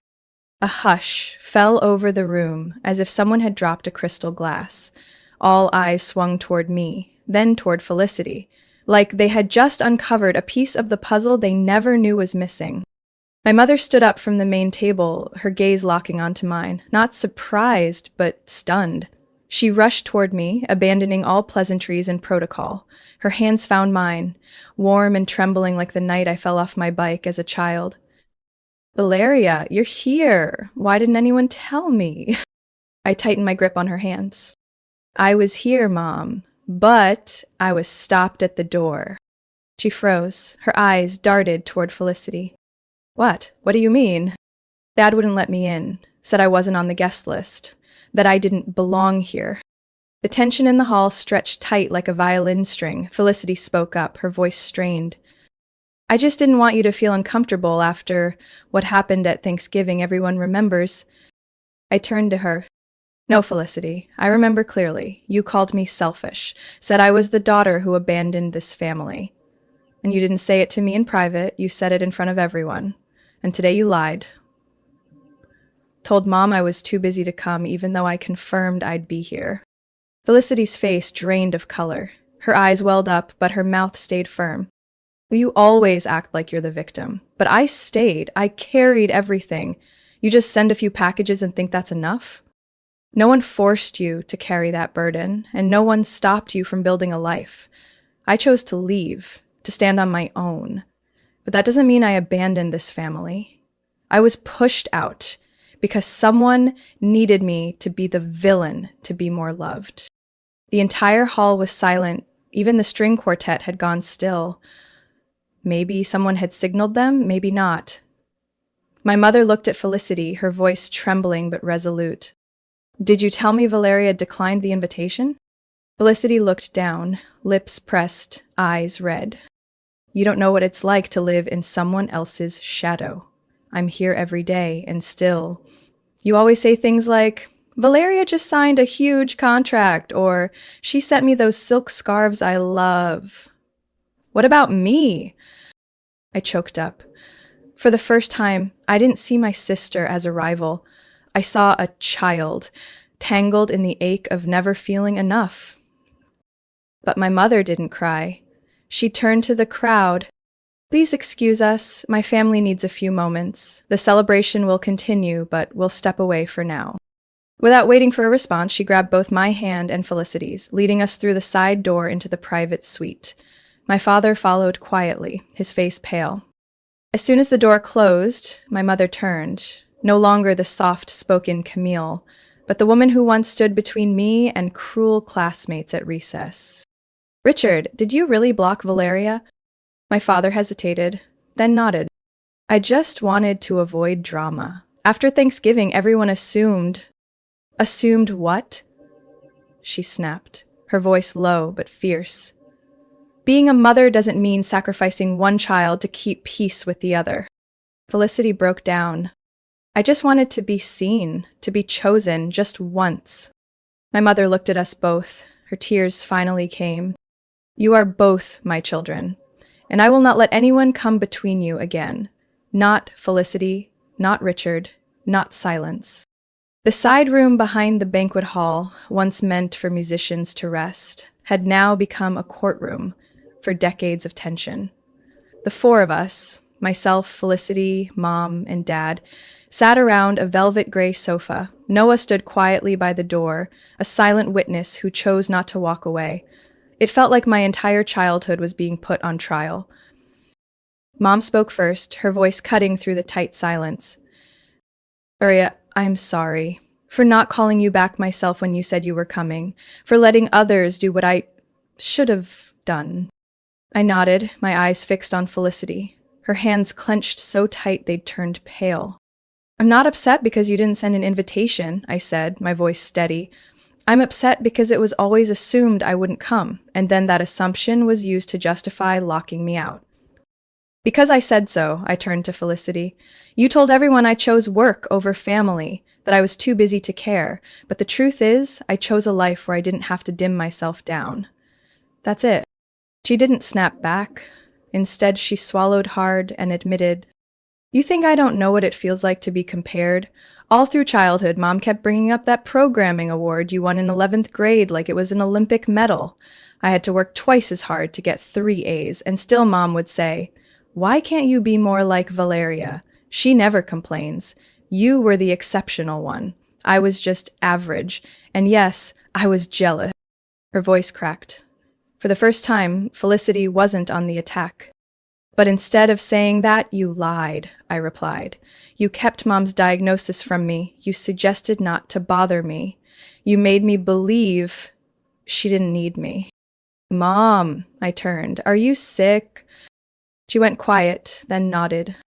Some short-term memory issues. The doctor calls it mild cognitive impairment. Not serious, but something to watch. I'm on medication. Felicity's been helping. And why didn't anyone tell me? Because you were busy, and Mom glanced at Felicity, she said not to tell. So you wouldn't stress? I froze. Every reason so far had been for me, yet no one had actually asked what I needed. I looked at Dad, who hadn't said a word, stiff as stone, eyes down. And you, Dad, what do you think? He exhaled, like something had torn inside him. I didn't know it had come to this. I thought staying quiet was the best option. You react, Valeria. You push back. I was afraid letting you in would bring another Thanksgiving incident. But today, I know I was wrong. Couldn't believe it. The man who once called all my emotions too much was admitting fault. Maybe I never knew how to be a father to someone like you. Strong, uncompromising. But I'm willing to learn. If you'll let me. I swallowed hard, unable to speak. Mom took my hand, gently. From now on, if I need you, I'll call you. Myself. No more intermediaries. I was wrong to let others speak for me. The room fell into silence. Felicity bowed her head. Her voice was no longer sharp. I'm sorry. I didn't mean to push you away. I was just scared of losing the one place where I still mattered. But I was wrong, deeply wrong. Noah stepped forward, finally speaking. I know I don't have much of a say here, but I showed up today because I believe truth deserves to be heard, whether it comes from an employee or a boyfriend. I chose to stand by what's right, even if it costs me this relationship. Felicity looked at him. There was pain in her eyes, but also gratitude, and perhaps regret. I stood up, faced my family. We really want to heal, then let's stop letting others speak on our behalf. We're grown-ups, we can own our words. Mom nodded, Dad nodded, Felicity too, slowly. No one hugged, no beautiful tears like in the movies. But for the first time in years, I walked out of that room not feeling like the outsider. 2 weeks after that turbulent birthday party, Noah sent an email to HR at Alloy Code requesting a transfer to the product development team, a department not directly under my supervision. The reason filed was to avoid internal conflict of interest. I understood. We never revisited what happened that night, but the way he exited my personal space, quietly, respectfully, leaving no residue, earned more of my respect than any drawn-out conversation ever could. As for me, less than a month later, I was invited by the CEO to a closed-door meeting. On the table was a proposal, a promotion to Vice President of Global Operations, a new position packed with challenges, a packed flight schedule, and triple the pressure, but also the greatest recognition I'd ever received. I didn't need to ask why. I already knew. It wasn't just about performance, but because I had stepped out of silence. I had chosen to confront, not just at work, but also within my family. Mom was the first person I called to share the news. She went quiet for a moment, then said, Would you like me to visit Boston sometime? Only if you're free, of course. I almost cried at how gently she asked. No demands, no guilt, no expectations, just a tentative offer from someone who once believed I had no more space for her in my life. 3 weeks later, she stepped off the plane at Logan Airport, pulling a small, cream-colored suitcase, wearing a smile that was both gentle and uncertain. I greeted her with a bouquet of yellow tulips, her favorite since I was a child, and held her hand all the way home. I took her for a walk along the Charles River, brought her to the cafe where I review quarterly plans every Saturday morning, and introduced her to my team during an informal office gathering. She was surprised to hear coworkers refer to me as the one who keeps everything running and our official problem solver. But what moved her most was the framed photo by my desk. A younger me, wearing a plain beige dress, hugging a handmade satellite model. "You still keep this?" "Because not everything from the past needs to be erased," I said. A few days later, she offered to cook dinner. My small kitchen was filled, for the first time, with the scent of Southern-style chicken soup, her go-to when I was sick as a kid. As she stirred and seasoned, something settled in my chest, as though all the missing years had been stitched back together by that very aroma. We made a video call home, the first one with all four of us present. My dad, still a bit awkward, asked about the Asian market with genuine curiosity. Dylan sat beside his new girlfriend, cracking jokes. Felicity didn't appear, but the next day I received a short email from her. Just 5 words. "I'm starting therapy this week." I didn't reply right away, but I knew what that meant. She was starting to unravel her own knots. That Thanksgiving, I did something I'd never done before. I hosted, in my own apartment. I rented extra tables and chairs, curated a menu that combined classic American dishes with Southern recipes Mom once taught me, and sent handwritten invitations to every family member. Not emails, not texts, real invitations. I wanted them to know this was sincere, from the heart. Mom arrived first, carrying a homemade pumpkin pie. Dad came later, his first time entering my apartment without commenting on how it's barely big enough for a dog. Dylan brought a mini projector and played old photos that made us laugh and sigh in equal measure. Felicity didn't come, but just as I was slicing the pie, my phone buzzed. A message from her that read, "Thanks for saving me a seat, maybe next year." I smiled. At the end of the evening, when everyone helped clean up, a first, my mom stood by the window, gazing down at the city lights. "You know, Valeria, some things feel like they're gone for good, but if you keep believing, they come back. Not the same, but enough to recognize." I wrapped an arm around her shoulder. We're still learning how to be a family mom, but at least this time, we're learning together. By year's end, I booked our first family therapy session with a specialist in Boston. Mom agreed immediately, Dad reluctantly, but still said yes. Dylan texted, "Fine, as long as we're not forced to group hug." I don't know if Felicity will come, but I saved her a seat. Because for the first time, I believe family can be rebuilt, not by blood, but by choice. Through repetition, patience, and forgiveness, one step at a time. Valeria's story is a powerful reminder that you don't have to sacrifice yourself to be accepted by your own family. True recognition doesn't come from silent endurance. It comes from the courage to speak up, tell the truth, and set healthy boundaries. In real life, many people are misunderstood or excluded just for being different.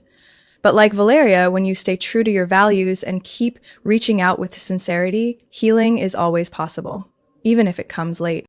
What do you think about Valeria's journey and how she faced her family? Share your thoughts in the comments, and don't forget to follow the channel for more heartfelt, real-life stories about family, forgiveness, and healing. I cleared my schedule, bought round-trip plane tickets, and even made early reservations at the Italian restaurant my mom kept raving about during our group calls.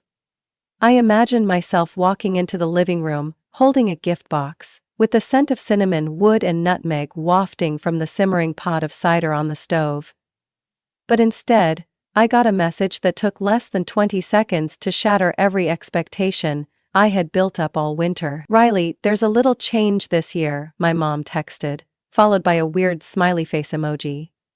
My brother's call ended with a line so cold it made me drop to the kitchen floor, like someone had punched me in the chest. "If you come, we'll pretend we don't know who you are." It all started 3 days before Christmas, while I was prepping the brown ginger pudding my family begged me to bring every year. I was measuring sugar when my phone rang. The screen showed Callan, my 27-year-old brother, self-proclaimed PR specialist, and Mom's idea of the life of the party. I answered with a smile, but before I could say anything, his voice came through, trying to sound casual like he was reporting the weather. "Hey. This year, you really don't need to fly in. Seriously." I froze, still holding the measuring cup. "What do you mean?" "I mean, Tessa's staying with us this year. She's super sensitive to energy, you get it. Like, you work in a nursing home, that kind of energy is heavy." I went quiet. I could hear something breaking inside me. "You're saying you and Mom don't want me there because your new girlfriend thinks my energy ruins the vibe?" Callan chuckled nervously. "Don't take it the wrong way. We're just trying to keep the space positive. Tessa's someone who really needs harmony, and you do big noble things. It just doesn't match the vibe this year." I heard every word. Doesn't match the vibe. I'm the eldest daughter, 34, a senior nurse practitioner at a geriatric rehab center in Austin, Texas. For over a decade, I've been the one hauling bags of gifts and hot dishes every holiday. And now, because of some yoga girlfriend/crystal artist who needs calm energy, I was being cast aside like an ugly ink stain on a white tablecloth. Anyway, I have to help Tessa reset the chandeliers. Mom will call you later. The call ended. No love you. No thanks for preparing. An hour later, my mom actually called. I was still in the kitchen, clutching the sink, not crying, just breathing hard with my mind spinning. "Honey, I know this might make you feel uncomfortable, but this year, I think it's best you take a break. Tessa gets a little overwhelmed. And Callan is really trying with this relationship. Tell me the truth. If I showed up, would you open the door?" A pause. Then her voice dropped. "Maybe. We wouldn't answer. Just to keep things peaceful." I clenched my fist until my knuckles turned white. I didn't scream. I didn't cry. I just hung up. Quietly. This Christmas, I wasn't forgotten. I was removed. And for the first time in my life, I knew what it felt like to be completely rejected by the very people who were supposed to love me unconditionally. I didn't respond with tears, nor did I call back asking why. Instead, I opened my laptop, logged into my bank accounts, and started dismantling every financial thread I had quietly maintained for them over the years. It wasn't rage I felt. It was a cold clarity, like I'd just been yanked out of a long delusion. The Subaru my mom drives every week to pick up organic produce from the farmer's market, my name is on the loan. I had been quietly covering most of the monthly payments since she retired early due to chronic stress. I canceled the autopay. The central heating system I paid $4,800.00 for last winter after they called in the middle of the night saying it was so cold the toilet water was icing over. I stopped the recurring maintenance renewal. The homeowner's insurance policy I co-signed to help them get a lower rate. I removed my name. Silently. No notice, no explanation. Each action felt like slicing through the invisible cords they had wrapped around me for over a decade. But the hardest part wasn't cutting them, it was realizing I had become their default support beam. No thank you. Not once did they ask if I could even afford to take care of myself. I still remember the day I replaced the entire roof after the big storm in Houston. Callan sent exactly one text. "Wow, that was fast. Are you like a superhero or something?" Then he followed up with a photo of himself drinking a latte in New York with the caption, "Healing vibes." Tessa was next to him, smiling like she'd never known what responsibility meant. I used to think I was helping out of love. But in truth, I was trying to make up for the things they never gave me. Presence, recognition, a kind word.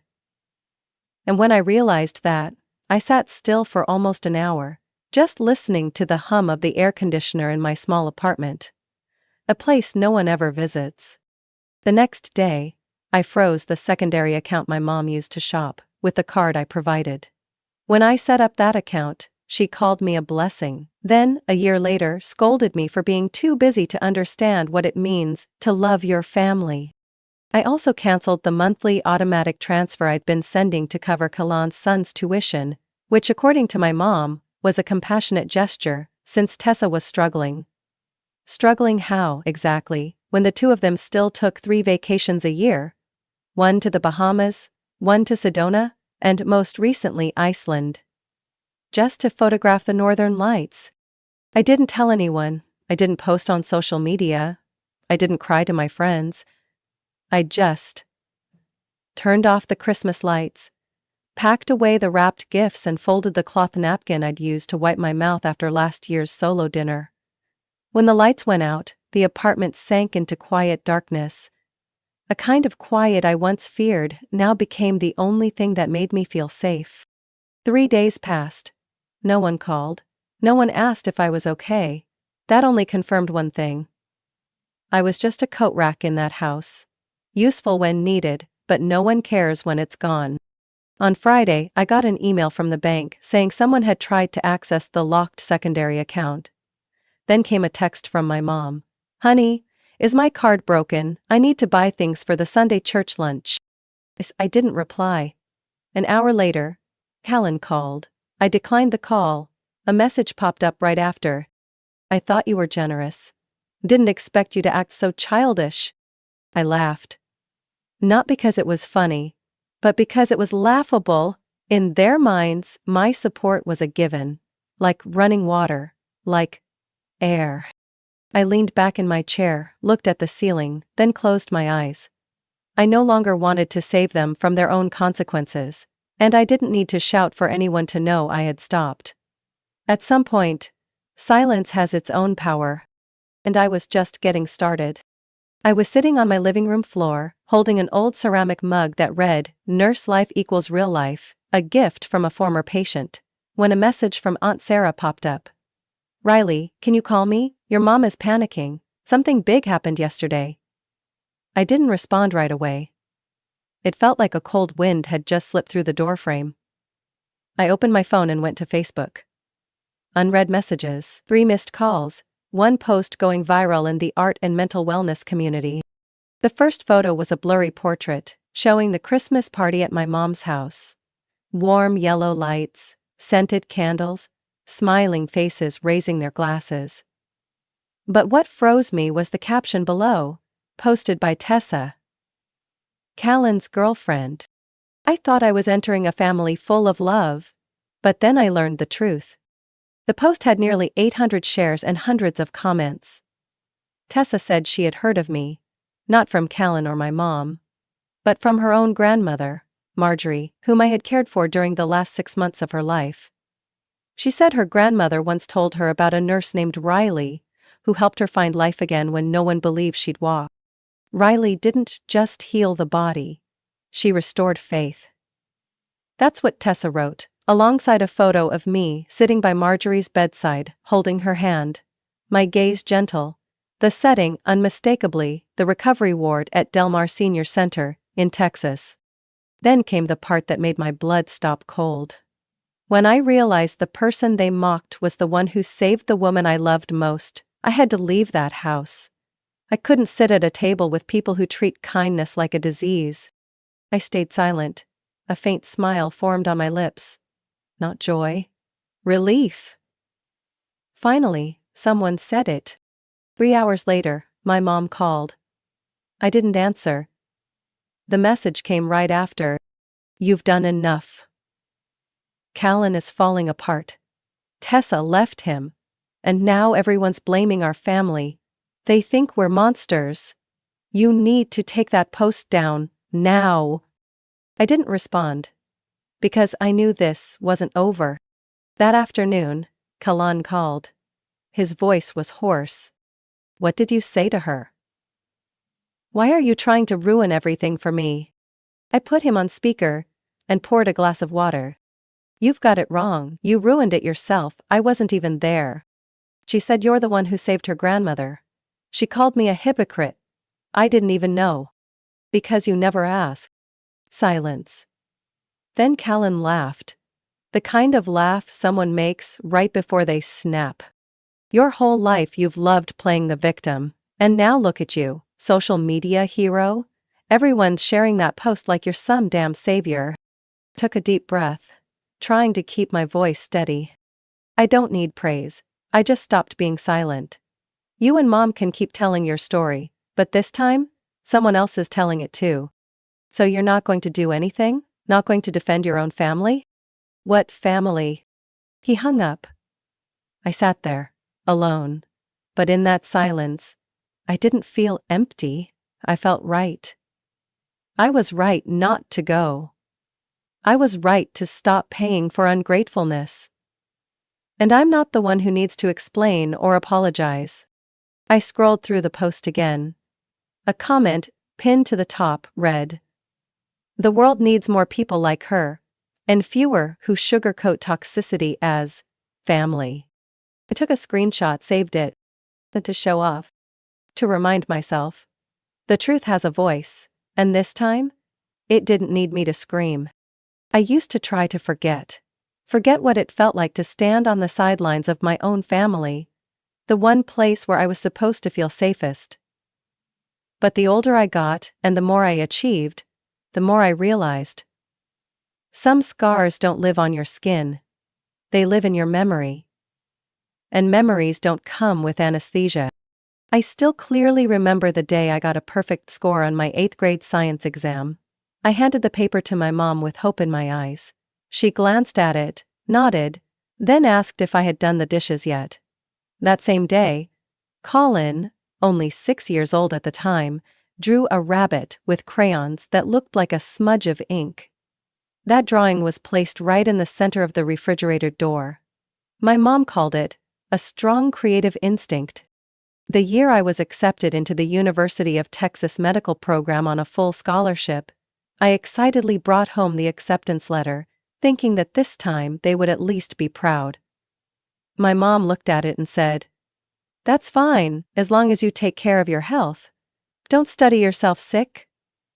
My dad just nodded and went back to fixing the TV antenna. A few weeks later, Callan changed his major for the 3rd time, from communications to photography, then came home and declared, "I think I was born to tell stories through images." My mom cried from emotion. They threw a small party with cake, balloons, and a sign that read, "Freedom is the first step of genius." I washed dishes the entire night. I used to ask myself what I had done wrong. I was smart, obedient, stayed out of trouble. But somehow, the less I demanded, the more invisible I became. To them, Callan was the emotional, sensitive, artistic soul. And me? I was the medical robot, the one who takes everything too seriously. I tried to make them proud in every way I could, working night shifts in the emergency department, tutoring med students, publishing research, attending statewide conferences. But when I told my mom that my article had just been published in a geriatrics journal, something only 3% of doctors under 35 achieve, she only said, "Have you thought about dating? Kids these days marry too late."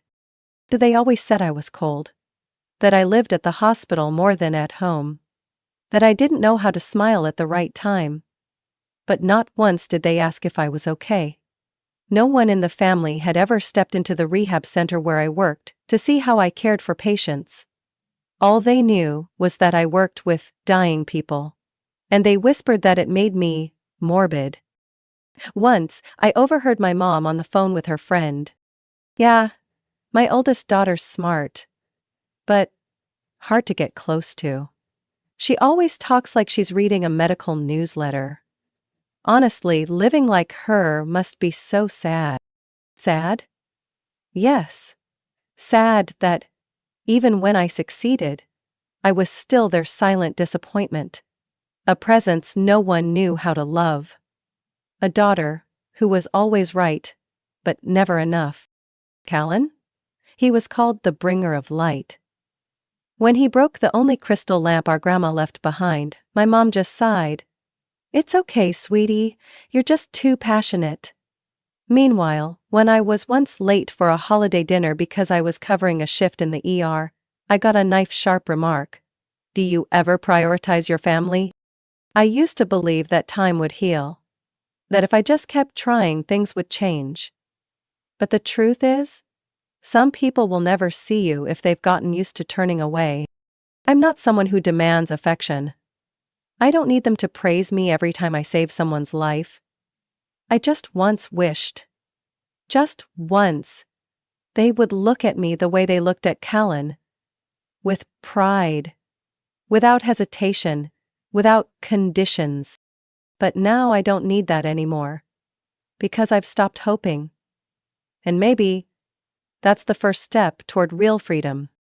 3 days after the online chaos, while my entire family remained unusually silent, no apologies, no excuses, I received a small parcel. No sender listed on the envelope, just a slanted note. To Riley Monroe. I thought it was junk mail and almost tore it up, but something made me pause.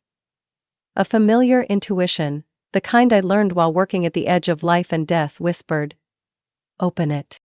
Inside was a thick letter, heavy paper, fresh ink, with faint smudges like it had been touched by water. Maybe rain. Or tears. Dear Riley, I don't know how to begin. I'm not sure writing a letter is what you expected right now.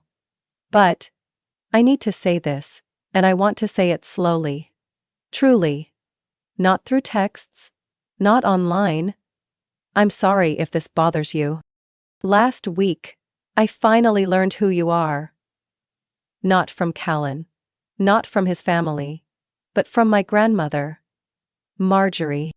I swallowed hard. My hand clenched the page gently. She told me about the nurse whose eyes never looked away when patients were in pain. About the one who sat with her every night. Read her medical journals. Helped her believe she wasn't useless, even though she couldn't walk anymore. She said you held her hand and said, "I don't see a patient. I see a warrior who's tired." I remember that afternoon clearly. Marjorie was writhing in chronic joint pain, her heartbeat erratic. She had wanted to refuse treatment, saying there was no reason left to keep fighting. I held her hand, wrinkled, cold, and covered in bruises, and said those exact words. I never thought anyone would remember, but it turns out they didn't just remember, they told the story. I was shocked to find out you were the one my whole family mocked that Christmas night.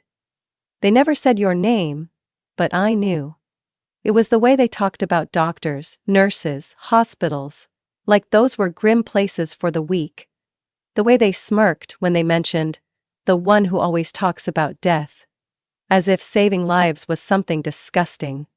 When I saw your photo, and recognized the face my grandmother kept in the small frame on her nightstand, I couldn't sit still anymore. I blinked, feeling something tight rise in my throat. It wasn't anger.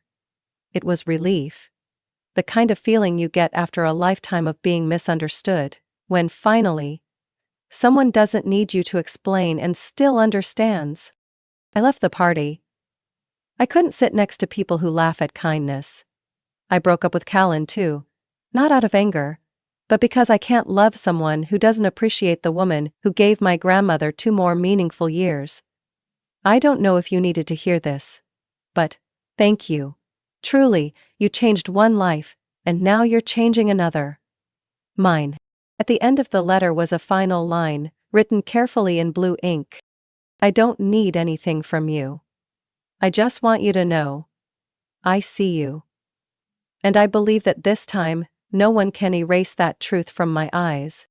Tessa. I sat still for a long time. The letter rested on my lap while I cried. Not from pain, but from finally being seen. In a world where I always had to fight to be recognized, just one handwritten letter, a few shaky lines, became a mirror reflecting my true self. Not through my mother's distortion, not through Callan's indifference, not through the fake smiles at family dinners. Tessa didn't ask for anything, didn't expect me to fix anything. She simply acknowledged me.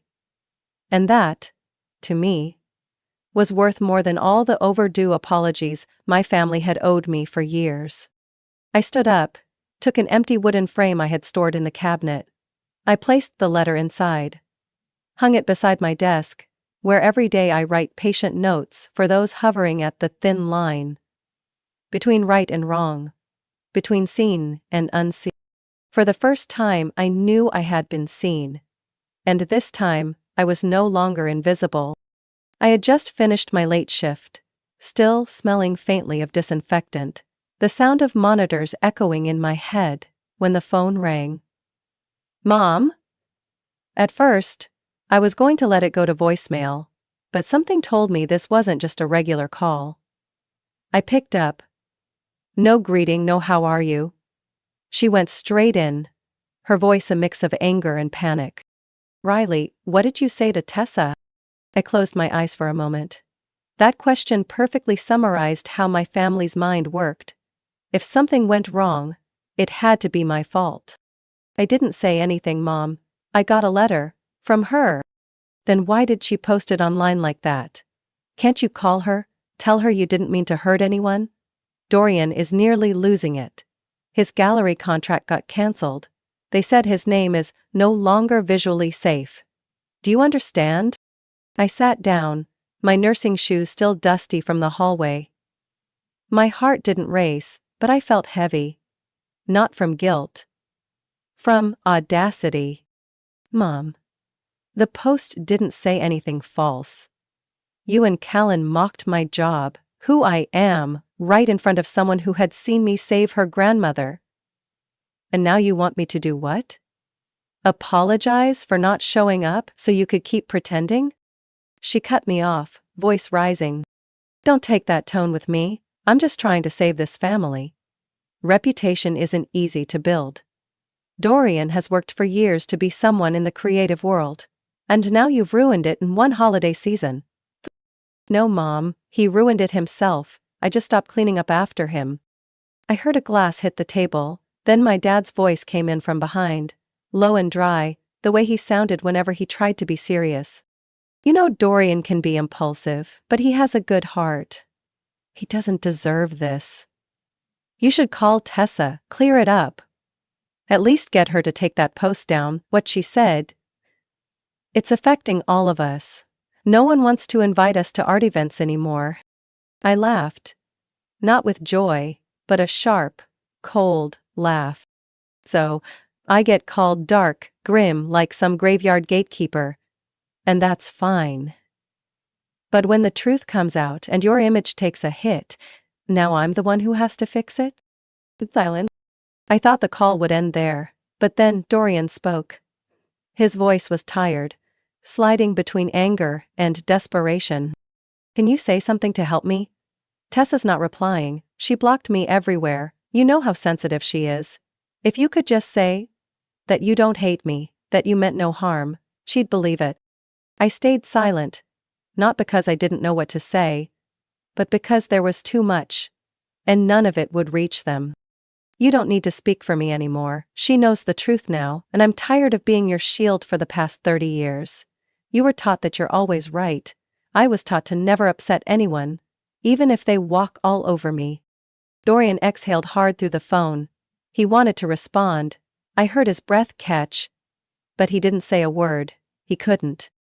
If people feel hurt because the truth came out, then maybe the problem isn't with the one who spoke it, but with the one who created it. I hung up before anyone could respond. Not to win, but because I had nothing left to lose. I was no longer someone they could orbit, like a load-bearing pillar. I stood up, glanced at the frame on the wall, where Tessa's letter was placed next to a photo of me and Mrs. Marjorie on the day she was discharged. Her face, beaming, eyes glistening, hand raised high holding her recovery certificate. No hashtags. No filters. Just the truth. And this time, it didn't need me to cover for anyone anymore. Sunday afternoon. I was organizing paperwork in my home office when there was a knock at the door. 3 knocks, urgent. I knew it was them. No one else knocks like a debt collector of emotional favors. I looked through the peephole. Just as I expected, Mom, Dad, and Dorian. The three of them stood like an intervention squad, bringing an unwelcome urgency. I opened the door, said nothing, simply stepped aside to let them in. I didn't offer seats. They sat anyway, as if this were still their territory. Mom spoke first, her voice soaked in fake sobs. Riley, I know everything that's happened made you feel hurt, but we're family. I don't want this Cold War to continue, I just want resolution. Dad crossed his arms and nodded, while Dorian stared at the floor like a child caught stealing. What you did was too much, he said. Even with conflict, you shouldn't drag the family name onto social media, it's embarrassing. I gently curled my fingers, walked to my desk, and pulled out a thick folder neatly stored in a plastic sleeve. I placed it on the coffee table in front of them, then slowly opened it, one page at a time. This is the invoice for Mom's roof repair in 2018, $5,200. I paid it in full. Flip. This is the bill for the new AC system in 2019, $3,400, also me. Next page. Insurance registration for the Subaru Mom drives. My name. I've been paying monthly. I turned to Dad. This is the secondary mortgage agreement for the house on Coral Lane. You both signed, but I covered the interest payments for the first 3 years to ease your finances. Total, $19,860. Then I looked straight at Dorian. And here's the wire transfer from me to you in 2021 for your art video equipment investment, which, in reality, was a drone to film melting snow. You said you'd repay it in 6 months. It's been 3 years. Dorian's face turned brick red. My mom's mouth dropped open. Dad looked down. I knew they never thought I kept records. They always assumed I'd quietly give, like all the years before. Why did you keep all of this? My mom stammered. I looked up, my voice steady and cold. Because I knew a day like this would come, the day everyone shows up asking me to save the reputation, but forgets who distorted mine all along. Dad stood up abruptly. Don't turn this into a courtroom, we're family. Family? I let out a dry laugh. I'm the one who helped in silence, got excluded from Christmas, was labeled hospital gloom and then dragged out as a shield when someone else's image crumbled. That's family? Dorian spoke up, quiet but bitter. You're doing all this out of revenge, just because you were left out of one party? I glared at him. No, I'm not getting revenge, I stopped tolerating. Very different. And do you know what's most terrifying for someone like you, Dorian? Not being exposed. Being exposed by the truth. And no one has to yell it anymore. The room fell silent. My mom cried. But I felt nothing. I don't need your apologies. I'm not asking for my money back. But let me be clear. From now on, I don't forgive, I don't pay, and I don't play the silent shadow. I'm no longer manipulated by words like for family or blood ties. Because blood means nothing if the heart lacks decency. I stood up and opened the door. They didn't move. I'm asking all 3 of you to leave. And if you're planning to stay for another fake family reconciliation performance, I'm sorry, the audience has left the theater. They stood up quietly, not a word. Their shadows disappeared past the door. I shut it, this time tightly. Not to keep anyone out, but to keep peace in. Something I spent my youth learning. Doesn't come from people who demand your silence in exchange for love. 2 months after that final confrontation, I heard the house on Coral Lane was up for sale. Mom didn't text, but Aunt Sarah, in a rare phone call, whispered, "They can't afford the mortgage anymore, Riley. They're moving back to the old apartment in Edgewood. No extra rooms." I just nodded. I didn't feel happy. I didn't feel triumphant. I just felt right. Dorian disappeared from the media radar after Tessa's post went viral in New York's creative circles. One gallery canceled its contract, a t-shirt brand pulled his campaign images. People who once called him the storyteller of light now stayed silent like they never knew him. Tessa didn't post anything else, but that single post, honest, simple, powerful, kept being shared, and for me, that was enough. My parents didn't message me after that day at my house. No apology letters, no flowers, just silence. This time, from their side. And strangely, that silence brought more peace than any forced conversation ever could. I still went to work, still welcomed new patients, still wrote reports and attended conferences. But every night, when I came home to this small apartment, I no longer felt like I was just passing through other people's lives. I began to feel like I belonged somewhere. Not in the family I was born into, but in the life I built with my own hands. Tessa's handwritten letter, a fragile piece of paper filled with raw sincerity, was pressed in glass, framed, and hung right above my desk. Under the soft yellow glow of my desk lamp, the final line of the letter stood out like a quiet reminder. I don't need anything from you. I just want you to know. I see you. No medals, no certificates, no apologies from those who never understood the pain they caused. Just one person who truly saw me. I started changing a few small things around the apartment. I canceled 2 automatic payments, signed up for a weekend yoga class, bought back an old set of oil paints I once longed for in college. I'm not a great painter, but I love the feeling of color staining my fingertips. It's real, it's alive, it's mine. One spring morning, I stepped onto the balcony, a mug of hot coffee in hand. Sparrows chirped on the bougainvillea-covered fence of the neighbor's house. I looked through the window at the framed letter and smiled to myself. Finally I understood. Forgiveness isn't erasing memory, and it's not reopening a door that once made you bleed. Forgiveness is choosing not to carry that weight anymore, not for anyone else, just for yourself. I didn't respond to the text from a cousin inviting me to a family reunion. I didn't read the email from an old acquaintance writing on my mother's behalf. I wasn't angry. I simply chose silence. The silence I used to dream of. The kind that doesn't come at the cost of tears. Dorian now lives temporarily with a friend in Queens. My mom no longer shows up at her usual church group because, as Aunt Sarah put it, she's ashamed. My dad started asking about early withdrawals from his retirement fund. But I didn't get involved. Not out of cruelty, but because I had learned. If you keep rescuing people who never learn to swim, you'll drown for them. I still carry the name Monroe. But now, that name isn't a shadow dragged from the past. It's mine. Standing alone. Steady. And, if someone asked me what made me strongest, I'd say, not success, not degrees, but the moment I stopped needing validation from those who made me believe I was unlovable. I no longer hope they understand. I don't need them to apologize, I just need exactly what I have now. A small room, soft light, a letter on the wall, and silence. The kind I chose, not the kind I was forced into. Because sometimes, what you need most to live fully isn't a hug.